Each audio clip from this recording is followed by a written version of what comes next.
All information contained in this podcast is general in nature and does not consider your individual circumstances. You should consider the appropriateness of this information with regards to your individual objectives, financial situation, and needs. Welcome to Sharing More Than the Sheets, a podcast to help you and your partner make better financial and lifestyle decisions so that you can both focus on the things that you love. I'm your host, Michael Khouri, financial planner, green thumb, husband, and just dad.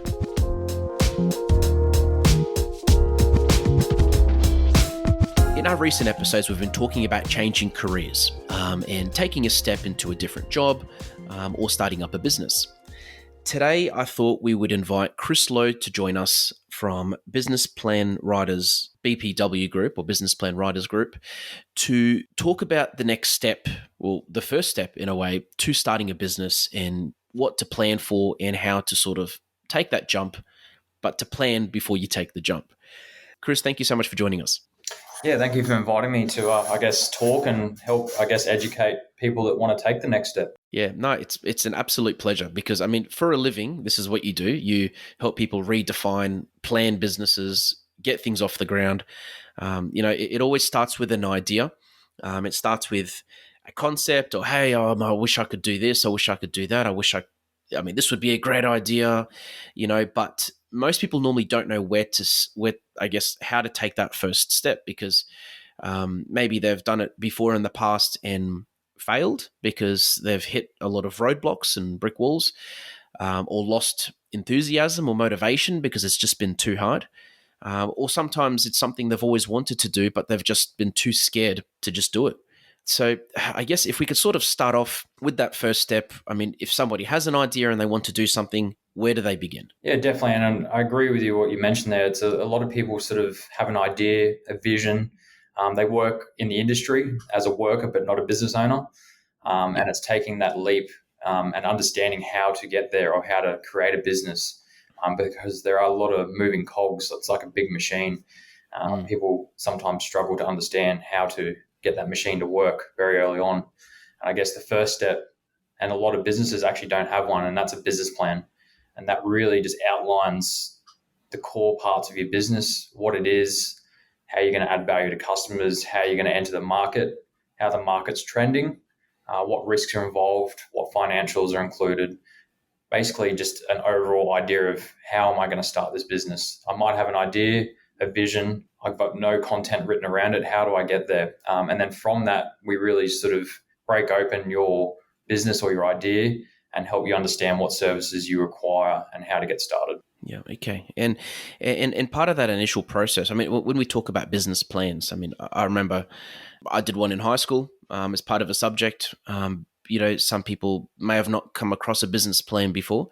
And I know part of what you do is you help people write these plans, but can we sort of go through the stages of a business plan, what's involved and the different parts of it? Yeah, definitely. So I guess early on, we've created a questionnaire which helps clients fill in information about their own business, things they might not have written down on paper, but they've got in their head, things they might have actually written down, but it's in 6 different places in their house or in the office, or really it's just collaborating all that information together to get an understanding. And I guess the business plan itself, if you were to break it down, it starts with, an overview of the business, when it started, what's involved.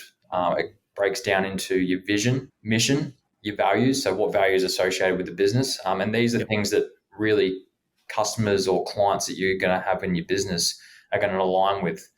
You see a lot of websites with your vision, your mission, your values. And those things you read early on, you go, okay, I do align with, what their vision is for the business. Yes. How they're going to achieve it is their mission, essentially, the values that are associated with it. And if you align with those values and you're looking to obviously work with a company, you want to align with things that they've written down. And then flowing from that, you've got to set goals. So there's short-term, long-term goals. And sometimes these are the hardest things for, owners to put down because they've got so much going on. They don't understand to put down some short-term, long-term, how to achieve these. And it's people to realize, when you write a goal, it's really achieving small goals sometimes really help you sort of boost yourself. And it's that self-confidence of achieving small goals to then lead to medium to large goals. And that's how you sort of promote yourself forward as a business owner. And writing these goals, there's a lot to it. So the way we work is it's called a SMART goal. So it's specific, measurable, accountable, relevant, and time bound. So it's a breakdown of each goal is broken down into a SMART goal, and it's really understanding how you're going to apply that goal, how you're going to achieve it, and in what time frame. And it's key to understand that, because without understanding how you're going to achieve each goal, you're going to struggle moving forward. Yeah, yeah, and Um, it's that's so similar to it's like literally everything you've just said is literally what we do. Like as a financial advisor, and we put together a financial plan for someone. Because just to backtrack a little bit to the value side, I think we talk about someone's Definitely. values, like what they care about, what's important to them, and that's true, isn't it? Because as a business, your values sometimes define how you.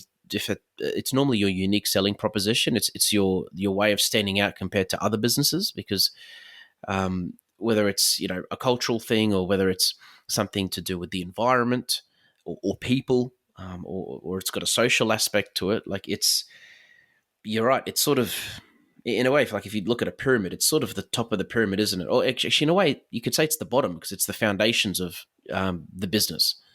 And then goals, 100% smart goals. It's because a lot of businesses. Would you agree with me? They fail because they don't have these two things. I believe it's part of the reason. Having goals, it really, a lot of businesses that do it well, they have meetings every couple of weeks. So at the start of each week, they might have, I guess, a board meeting or sit down with the employees and really set goals, and even creating transparency within the business for employees to know what the goals are, so that it's one unit moving forward to achieve, I guess, those goals. And without setting goals, strategies to achieve those goals, companies do struggle. And I got asked a question recently when I was giving a speech about business plans, and they said, "Do you yourself set goals?" And that's a funny question, because very early on, I didn't actually set goals for myself, and I found myself sort of not knowing where to go, what direction to head. And it was funny because we just started the business about writing plans and setting goals and achieving goals, and that's how you Yeah, sort of move forward. And we hadn't actually set goals ourselves. And it sounds funny, but it's actually very easy to miss as a business yeah, owner. And it's key to really understanding your business and what you're achieving and how to move forward and how to create strategies from it. So, yeah, yeah. No, I agreed. Because I mean, an example I can give is, I mean, this even relates to someone's financial situation. But as a business, if you don't know what your goals are, you don't know if the decisions that you're going to be making align with those goals. If that makes sense. Like, for example, if someone's goal is to go big and become a worldwide business, shipping to, let's say it's an online business, shipping to all these different countries in the world. When you initially set up your website, for example, if you don't set it up to cater for that, it may not be straight away, but if you don't set it up to cater for that later, assuming you can afford it, you'll have to redo your website all over again at a later point. So I guess it's, knowing what the big picture is and knowing what you're moving towards. I'm assuming it would influence decisions that you make, at least in the early stages of the business as well. But I mean, you'd probably agree with that. Goals change all the time anyway. yeah, definitely. They change all the time. And goals are really just putting some kind of structure around moving forward into the future. And Yep. we always call it, creating a business plan is like creating a roadmap to the future. Yep. You're finding almost like a pathway, partially structured, partially organic, moving forward. And without setting those goals, you've got no structure. And if you think you've got no structure in a business, how is a business supposed to run, really? And it's just really fundamental to have goals. And it might seem silly to some point to always setting goals, but I guess the self-worth and the satisfaction that you get from yourself as, I guess, a business owner and your employees for achieving goals, and really celebrating those small goals can create a good culture in a business as well. So it's Yep. not just really, hey, goals, let's move forward, let's make money. You can create a good culture from it. Employees get satisfaction, and it's really just a good unit moving forward as a business. Yep. So, Definitely. So we've got mission / values, goals. Once that's established, what's the next step after that? I guess one thing I missed out, which is the SWOT analysis. Yes. A lot of companies don't do SWOT analysis, and I guess it's a breakdown of your strengths, weaknesses, opportunities, and threats. So your strengths and weaknesses are your internals. So your internal strengths and your internal weaknesses. So it's things that are within the business.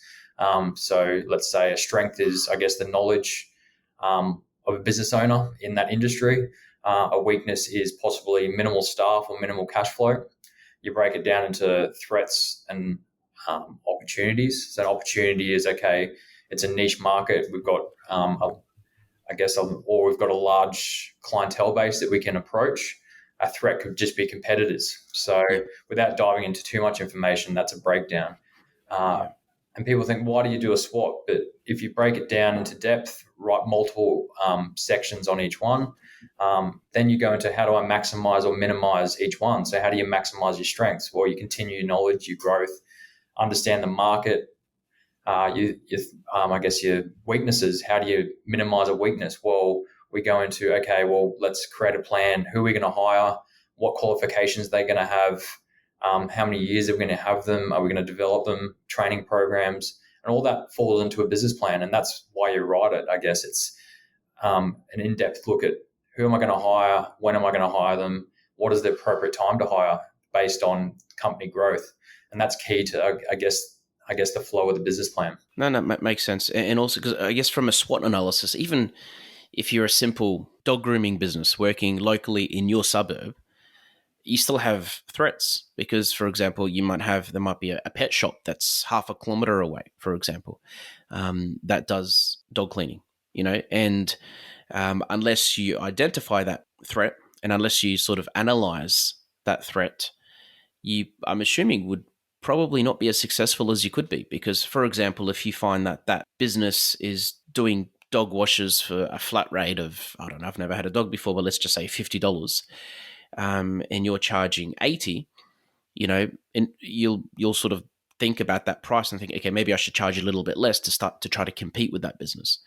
And if you have an opportunity, like, for example, the fact that you're mobile, again, it's a big edge, and that might influence you to probably charge more than that place, or to give better service or whatever it may be. And that's good that you mentioned that, because after the SWOT actually comes competitor analysis. Okay. And that's a breakdown of who's in your area, who could technically, I guess, affect your business as a competitor. And that's why you research your competitors, one on price, two on what are they doing right. So you go through their website or you go to their location, understand what they're doing right, what aren't they doing so well, and then you create your business around that. So you understand what they're doing right. You might take some of those key elements into your own business. What aren't they doing well? They might be to a higher price, or their location might be poor, and that's why you might go mobile, as you said. So the mobile business might be more effective than a situated one for people that maybe work long hours and can't actually get the dogs down there. So that's where the competitive analysis comes in after your SWOT, and you're understanding your area and how you're going to sort of fit into that. Yes. And does that part of these stages, is one of them looking at, for example, your target market, or is that coming up? So target market. So the next stage is, I guess, within strategy. So if you were to flow it properly, you'd fall into, after your values, you go into goals, SWOT, competitor, strategies, and within all that, you've got your target market. So the research for the target market actually comes from our market industry analysis. So we actually do in-depth market industry analysis for all industries. Doesn't matter what industry you're in, whether it's the NDIS, whether you're a physio, whether you are in construction. We give you a very in-depth look at the market industry. Nice. And that's broken down within Australia, even into state, about how many competitors are in each state. It's an overview of the overall industry SWOT. That's pretty cool, because I always say that you don't know what you don't know. And I mean, you could assume that there's only three, like let's say you're a physio and you assume there's only two competitors. But I mean, you can, like, for your clients, like you can come back to them and say, well, actually, there's about 15 different competitors here. There's this one here, and in a way, sometimes somebody can be a competitor without realizing they're a competitor, can't they? Like, I mean, they can be an alternative option. Definitely, they might not say back to the dog groomer. They might be the mobile dog groomer, washing, cleaning. But then you might have a competitor that doesn't clean dogs, or like it's a pet store that sell cleaning products. Yes. And that's taking away part of your business. So that's also a competitor, is what are they pricing on their products? They might not groom the dogs, wash them, but they're still a competitor in the sense that one element of your business, which is a product that you sell, is that they fall into that. So it's really understanding that they don't have to be exactly the same as your business. There can be competitors that Like a car wash that cleans dogs as well. exactly right. So In their spare time. yeah, and it's understanding that, and then part of our market and industry analysis really just helps understand the scope of competitors as well. So it's Yes. a working document. It's not let's just write some stuff down and send it off. It's Yeah. there's going to be multiple drafts that come out of it, and I'm getting understanding from you as a business owner and what you understand, then adding my knowledge and the resources I have, and it's about creating a document and growing the document from point A to point B. Because I'm not going to finish a document if I'm not happy with the product, and obviously Yes. you as a business owner don't want a product that's not completed or got missing information. So I get satisfaction out of having good completed documents, but also setting up a business owner for success as well. The reason, I guess, which I should have started with at the start of this, I guess, podcast is my why. And I come into my why is I like helping people. I like seeing people succeed. And that really motivates me. And that's why I wake up in the morning. I wake up and go, who am I going to help today? And that's really just... Yeah, well, I think we got in contact through somebody that you did help as well recently, Yes. and that's how we started talking. And I saw a lot of synergy in what you do and I do, because what I do for clients, you do for businesses. So yeah, it definitely comes through. These podcasts have been brought to you by Better Financial Planning Australia.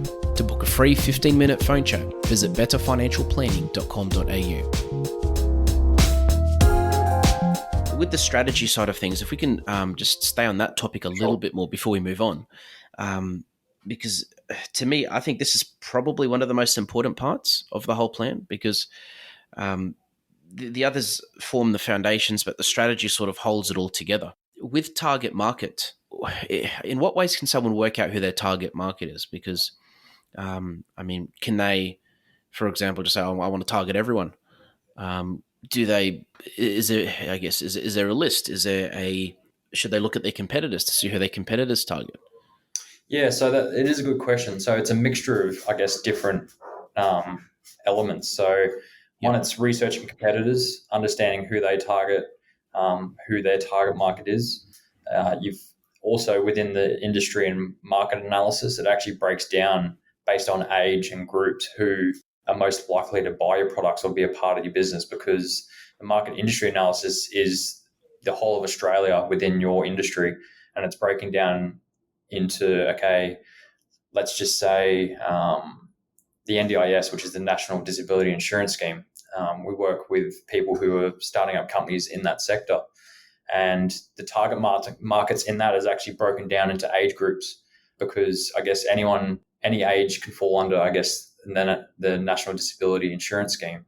And it's broken down into 0 to 14, 14 to 28, onwards up to 65 plus. And it actually breaks down into each group and how they actually fall into your business and how best and what services you provide to them.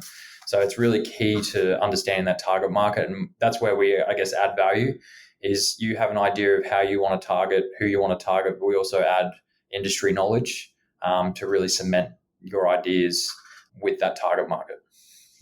Yeah. No, I could relate to that, because, for example, we, as a practice, we like to work with families. Of course, we have some clients that aren't families, but we love to work with families because we see a lot of synergy in how we work and our experience and knowledge and expertise. And it's, I guess, as anyone starting up a small business, there's that saying, if you don't appeal to somebody, you appeal to nobody, and I think it's really important to know exactly the type of person that you want to target is. Like, I'm sure you'll get other people, like I'm sure you'll get lots of different types of clients and customers. I mean, we do, we have people referring their children, their brother, sister, cousin, uncle, aunties, but it's by identifying that target market properly.